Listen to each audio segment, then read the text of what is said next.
Bhaskar's area YouTube ఛానల్కు స్వాగతం. ఆంధ్రప్రదేశ్ రాష్ట్ర వ్యాప్తంగా ఉన్నటువంటి గ్రామ మరియు వార్డ్ సచివాలయాలలో ఉద్యోగాల భర్తీకి ప్రభుత్వం నోటిఫికేషన్ విడుదల చేయబోతోంది. అది కూడా పశుసంవర్ధక శాఖ పోస్టుల భర్తీకి ఈరోజే నోటిఫికేషన్ రాబోతోంది. పశుసంవర్ధక శాఖ అంటే అనిమల్ హస్బెండరీ డిపార్ట్మెంట్కు సంబంధించిన పోస్టులను ప్రభుత్వం భర్తీ చేయబోతోంది. మొత్తం 1896 VAHA అనగా విలేజ్ అనిమల్ హస్బెండరీ అసిస్టెంట్ పోస్టులను భర్తీ చేయబోతోంది. ఈ పోస్టులకు 11వ తేదీ వరకు దరఖాస్తులు స్వీకరిస్తారు. డిసెంబర్ 31వ తేదీన కంప్యూటర్ ఆధారిత పరీక్ష ఉండబోతోంది. ఆంధ్రప్రదేశ్లో ఉన్నటువంటి నిరుద్యోగులకు రాష్ట్ర ప్రభుత్వం శుభవార్త చెప్పింది. సచివాలయాలకు అనుబంధంగా ఉన్న వైఎస్ఆర్ రైతు భరోసా కేంద్రాల్లో ఖాళీగా ఉన్న 1896 గ్రామ పశుసంవర్ధక సహాయకులు VAHA పోస్టుల భర్తీకి పశుసంవర్ధక శాఖ సోమవారం నోటిఫికేషన్ జారీ చేస్తోంది. ఈ నెల 20వ తేదీ నుంచి డిసెంబర్ 11వ తేదీ వరకు అభ్యర్థుల నుంచి దరఖాస్తులు స్వీకరిస్తారు. అభ్యర్థులకు డిసెంబర్ 27న హాల్ టికెట్లు జారీ చేస్తారు. డిసెంబర్ 31వ తేదీన కంప్యూటర్ ఆధారిత పరీక్ష నిర్వహిస్తారు. ఎంపికైన వారికి జనవరిలో నియామక పత్రాలు అందిస్తారు. అంటే మొత్తానికి ఈ నియామక ప్రక్రియ అంతా కూడా జనవరి కల్లా పూర్తి అయ్యే విధంగా ప్రభుత్వం ఏర్పాట్లు చేస్తోంది. ఈ నెల 20వ తేదీ నుంచి డిసెంబర్ 11 వరకు దరఖాస్తులు చేసుకోవచ్చు. 27వ తేదీ అంటే డిసెంబర్ 27వ తేదీ హాల్ టికెట్లు విడుదల చేస్తే డిసెంబర్ 31వ తేదీనే కంప్యూటర్ ఆధారిత పరీక్ష ఉండబోతోంది. అంటే కంప్యూటర్ బేస్డ్ టెస్ట్ అంటే ఆన్లైన్ ఎగ్జామ్ ఉంటుంది. ఇక జనవరిలో నియామక పత్రాలు ఇచ్చే విధంగా ప్రభుత్వం ఏర్పాట్లు చేస్తోంది. మొత్తానికి నియామక ప్రక్రియ అంతా కూడా మరో 2 నెలల్లో పూర్తయ్యే విధంగా ప్రభుత్వం కార్యాచరణ ఇక్కడ రూపొందించినట్లు మనకు అర్థమవుతోంది. ఇక ఈ ఉద్యోగాలకు ఎవరైతే ఎంపిక అవుతారో వారికి వేతనం 22,460 రూపాయలుగా ఉంటుంది అనే విషయాన్ని కూడా ఇందులో పేర్కొన్నారు.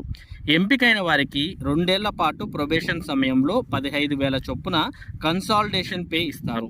ఆ తర్వాత 22,460 చొప్పున ఇస్తారు. అభ్యర్థులు 18 నుంచి 42 ఏళ్ల మధ్య వయసు కలిగి ఉండాలి. విద్యార్హతలు ఇతర వివరాలు ahd.aptonline.in లేదా https://apahrecruitment.aptonline.in అనగా recruitment.aptonline.in అనే వెబ్సైట్లో తెలుసుకోవచ్చు. దరఖాస్తులు కూడా ఇదే వెబ్సైట్ నుంచి డౌన్లోడ్ చేసుకొని నిర్దేశిత రుసుములను డిసెంబర్ 10వ తేదీలోగా పేర్కొన్నటువంటి వెబ్సైట్లో చెల్లించాల్సిన అవసరం ఉంటుంది. దరఖాస్తులను డిసెంబర్ 11వ తేదీ అప్లోడ్ చేయాల్సి ఉంటుంది. కాబట్టి ప్రభుత్వం అయితే ఏ విధంగా అయితే ఇదివరకు గ్రామ మరియు వార్డ్ సచివాలయాల్లో ఎన్నికైనటువంటి సిబ్బందికి ఏ విధంగా ఫస్ట్ 2 సంవత్సరాలు కన్సాలిడేటెడ్ పేగా 15,000 చెల్లించిందో అదే విధానం ఇప్పుడు ఈ ఉద్యోగాలకు కూడా ప్రభుత్వం అమలు చేయబోతోంది. అంటే ఈ ఉద్యోగాలకు ఎంపికైనటువంటి వారికి మొదట 2 సంవత్సరాలు 15,000 రూపాయలు జీతం అనేది చెల్లించడం జరుగుతుంది. తర్వాత ఇప్పుడైతే డిపార్ట్మెంటల్ టెస్ట్ ఆధారంగా వారి యొక్క ప్రొబేషన్ను కన్ఫర్మ్ చేస్తూ ఉన్నారు. అదే విధానం దీనికి కూడా అమలయ్యే అవకాశం ఉంది. డిపార్ట్మెంటల్ పరీక్షల ఆధారంగా వారి యొక్క ప్రొబేషన్ను 2 సంవత్సరాల తర్వాత ఖరారు చేసి వారి యొక్క ప్రొబేషన్ ఖరారైన తర్వాత వారికి 22,460 రూపాయలను వేతనంగా ప్రభుత్వం చెల్లిస్తుంది. దీనికి సంబంధించి అంటే ఈ పోస్టులకు సంబంధించి చాలామందికి విద్యార్హతల విషయంలో చాలా సందేహాలు ఉన్నాయి. అటువంటి సందేహాలు ఎవరైనా ఉంటే వారు ప్రభుత్వం సూచించినటువంటి అఫీషియల్ వెబ్సైట్ ahd.aptonline.in లేదా https://apahrecruitment.aptonline.in అనే వెబ్సైట్లోకి వెళ్తే ఈ నోటిఫికేషన్కు సంబంధించినటువంటి పూర్తి వివరాలు, విద్యార్హత వివరాలు, సిలబస్ ఏ విధంగా అప్లై చేయాలి, ఇటువంటి పూర్తి వివరాలన్నీ కూడా మీకు అందుబాటులోకి రావడం జరుగుతుంది. ఇక ఇప్పటికే 2 విడతల్లో 4,643 పోస్టులు భర్తీ. చాలా వరకు మనం గత నోటిఫికేషన్లో కూడా ఈ గమనించినట్టయితే ఈ ఉద్యోగాలకు సంబంధించినటువంటి క్వాలిఫికేషన్స్ ఉన్నటువంటి అభ్యర్థులు చాలా తక్కువగా ఉన్నారు. మరి ఇప్పటికే ప్రభుత్వం ఈ ఉద్యోగాలు భర్తీ చేయడానికి 2 నోటిఫికేషన్లు ఇచ్చింది. ఆ 2 నోటిఫికేషన్లో కూడా ఈ ఉద్యోగాలు భర్తీ కాలేదు. ఎందువల్లంటే మరి కావలసినటువంటి అభ్యర్థులు లేని కారణంగా, మరి ఇప్పుడు ఈ పోస్టులు భర్తీ కాలేదు అనే కారణంగానే ప్రభుత్వం మరో విడత 3వ నోటిఫికేషన్ ఈ పోస్టులకు మాత్రమే సపరేట్గా విడుదల చేసి మరి ఈ పోస్టులన్నింటినీ భర్తీ చేయాలి అనే ఉద్దేశంతో ఉన్నట్టు మనకి ఇక్కడ అర్థమవుతోంది. ఇప్పటికే 2 విడతల్లో నోటిఫికేషన్ ఇచ్చి 4643 పోస్టులు కూడా భర్తీ చేశారు. సచివాలయాలకు అనుబంధంగా గ్రామ స్థాయిలో 10,778 వైఎస్ఆర్ రైతు భరోసా కేంద్రాలు సేవలు అందిస్తున్న విషయం తెలిసిందే. స్థానికంగా ఉండే పశు సంపద ఆధారంగా 9,844 VAHAలు అనగా విలేజ్ అనిమల్ హస్బెండరీ అసిస్టెంట్లు అవసరమని గుర్తించి ఆ మేరకు నోటిఫికేషన్ జారీ చేశారు. 2 విడతల్లో 4,643 RBKలలో VAHAలను నియమించారు. రేషనలైజేషన్ ద్వారా గ్రామ పరిధిలో 2-3 RBKలు ఉన్న చోట గ్రామాన్ని యూనిట్గా VAHAలను నియమించి అదనంగా ఉన్న VAHAలను లేని చోట సర్దుబాటు చేశారు. ఇక మిగిలిన 1,896 RBKల పరిధిలో VAHAల నియామకానికి ప్రభుత్వం గ్రీన్ సిగ్నల్ ఇవ్వడంతో పోస్టుల భర్తీకి పశుసంవర్ధక శాఖ నోటిఫికేషన్ జారీ చేసింది.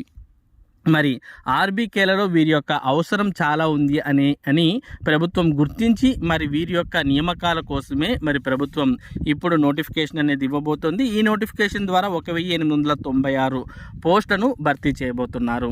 మరి చాలా గ్రామాల్లో కూడా ఆర్బీకేలలో మరి VHAలను ఇప్పటికే మరి సర్దుబాటు చేసింది. ఇంకా మిగిలిన చోట్ల ఖాళీలో ఉన్నటువంటి వాటిని గుర్తించి 1,896 పోస్టులను ప్రభుత్వం భర్తీ చేయడానికి నోటిఫికేషన్ ఇప్పుడు విడుదల చేస్తోంది.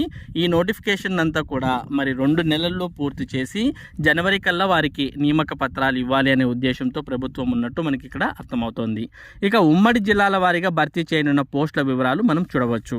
మరి ఈ నోటిఫికేషన్లో ఉద్యోగాల్ని ఉమ్మడి జిల్లాల ప్రతిపాదికన భర్తీ చేస్తున్నారు. మనకు తెలుసు ఇది వరకు జిల్లాలు ఉమ్మడిగా ఉండేవి. ప్రస్తుతం మరి జిల్లాలను ఒక్కో జిల్లాని 2 గాను 3 గాను డివైడ్ చేసిన విషయం కూడా మనందరికీ తెలిసిందే. కానీ ఈ నోటిఫికేషన్ మాత్రం ఉమ్మడి జిల్లాల ప్రతిపాదికనే మరి భర్తీ చేయబోతున్నారు. మరి జిల్లాల వారీగా అంటే ఉమ్మడి జిల్లాల వారీగా ఏ జిల్లాకు ఎన్ని పోస్టులు ఖాళీలు ఉన్నాయి అనే విషయాన్ని మనం ఒకసారి చూసినట్టయితే జిల్లా పోస్టుల సంఖ్య అనంతపురం 473 పోస్టులు, చిత్తూరు 100 పోస్టులు, కర్నూలు 252 పోస్టులు, వైఎస్ఆర్ జిల్లా 210 పోస్టులు, నెల్లూరు జిల్లా 143 పోస్టులు, ప్రకాశం 177, గుంటూరు 229 పోస్టులు, కృష్ణా 120 పోస్టులు, పశ్చిమ గోదావరి 102 పోస్టులు, తూర్పు గోదావరి 15 పోస్టులు, విశాఖపట్నం 28 పోస్టులు, విజయనగరం 13 పోస్టులు, ఇక చివరగా శ్రీకాకుళం 34 పోస్టులు ఉన్నాయి. ఇవన్నీ కూడా మరి ఉమ్మడి జిల్లాల ప్రతిపాదికన ప్రభుత్వం చెబుతున్నటువంటి పోస్టుల సంఖ్య. మరి ఉమ్మడి జిల్లాల ప్రతిపాదికన ఈ పోస్టుల సంఖ్య అనేది ఉండబోతోంది. మరి అనంతపురం జిల్లా విషయానికి వస్తే అనంతపురం మరియు పుట్టపర్తి సత్యసాయి పుట్టపర్తి జిల్లాలు 2 కలిపి 473 పోస్టులు ఉన్నట్టు ఇక్కడ చూస్తూ ఉన్నాం. మరి అత్యధికంగా చూసినట్టయితే కూడా మరి అనంతపురం జిల్లాలోనే 473 పోస్టులు అత్యధికంగా ఉన్నాయి. ఇక అత్యల్పంగా చూసినట్లయితే విజయనగరంలో కేవలం 13 పోస్టులు మాత్రమే ఉన్నాయి. మరి ఈ జిల్లాలలో ఉన్నటువంటి అభ్యర్థులు ఈ జిల్లాల వారీగా ఖాళీలను మరి గమనించి అలాగే ప్రభుత్వం చెప్తున్నటువంటి ఈ వెబ్సైట్లోకి వెళ్ళి నోటిఫికేషన్ను డౌన్లోడ్ చేసుకొని ఆ నోటిఫికేషన్లో ఉన్నటువంటి వివరాల ఆధారంగా మీరు ఒకవేళ అర్హులై ఉండి ఆసక్తి ఉన్నట్టయితే మీరు వెంటనే ఈ నోటిఫికేషన్కు దరఖాస్తు చేసుకోవచ్చు. మరి చాలా వరకు ఈ అర్హతలు కలిగినటువంటి అభ్యర్థులు తక్కువగా ఉన్న కారణంగా మరి చాలా వరకు మీరు అప్లై చేసుకుంటే ఉద్యోగం వచ్చే అవకాశం ఉంటుంది. కాబట్టి గ్రామ మరియు వార్డ్ సచివాలయాల్లో ప్రస్తుతం మరి ఉద్యోగాలు కూడా 010 ప్రతిపాదికన మరి ప్రతి నెల కూడా వారిని పర్మనెంట్ చేయడం కూడా జరిగింది. ప్రతి నెల 1వ తేదీనే వారికి జీతాలు 010 ఖాతా ద్వారా వారికి చెల్లించడం కూడా జరుగుతుంది. కాబట్టి ఎటువంటి అనుమానాలు లేకోకుండా మరి గ్రామ మరియు వార్డ్ సచివాలయాలకు సంబంధించి విడుదలైనటువంటి ఈ నోటిఫికేషన్కు మరి దరఖాస్తు చేసుకోండి. దరఖాస్తు చేయడానికి మరి డిసెంబర్ 11వ తేదీ వరకు దరఖాస్తులు అనేవి స్వీకరిస్తున్నారు. మరి ఎగ్జామ్ అయితే డిసెంబర్ 31వ తేదీన ఉంటుంది. నియామక ప్రక్రియ మొత్తం జనవరి కల్లా పూర్తయిపోయి జనవరిలోనే మీకు నియామక పత్రాలు కూడా ఇవ్వాలని ప్రభుత్వం భావిస్తోంది. ఇది మరి పశుసంవర్ధక శాఖలో 1,800కు పైగా ఉద్యోగాలకు సంబంధించినటువంటి సమాచారం. ఇటువంటి ముఖ్యమైన సమాచారాన్ని భాస్కర్స్ ఏరియా మీకు అందిస్తూ ఉంటుంది. మరి ఈ సమాచారం మీరు మిస్ కాకుండా ఎప్పటికప్పుడు పొందడానికి మన భాస్కర్స్ ఏరియా యూట్యూబ్ ఛానల్కు సబ్స్క్రైబ్ అవ్వండి. Thank you for watching this video.